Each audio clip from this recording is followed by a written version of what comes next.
For God so loved the world, itang John 3:16, that He gave His only begotten Son, that whosoever believes in Him should not perish but have everlasting life.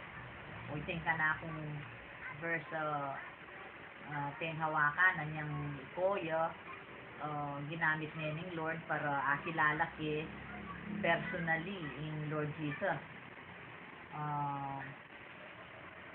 Wala mo ako ng prancing kanyan, Lord. Itang king Bible palagi ng sasabihan nilang prancing.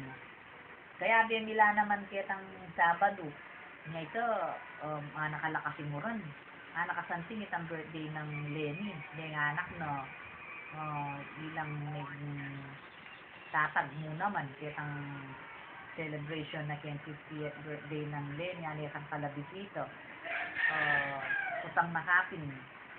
Uling malaot ko, dyan ni nyay kayo miratang.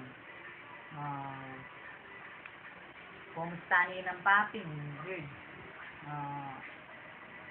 Mapalad kayo, at sula pa rin, isuya pa ng paping. Kami, utang nga isip nila rima, mag-pray na kami mo, kung itang,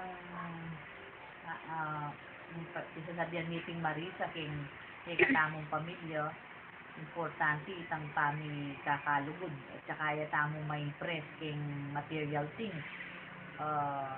Kitang Pinky, sinurprise niya king Shangri-La, makanyan mo naman yung pagkwentuhan ni Di Marisa, kaya din ni Pinky kita king Shangri-La kanita niyang sinurpresa niya.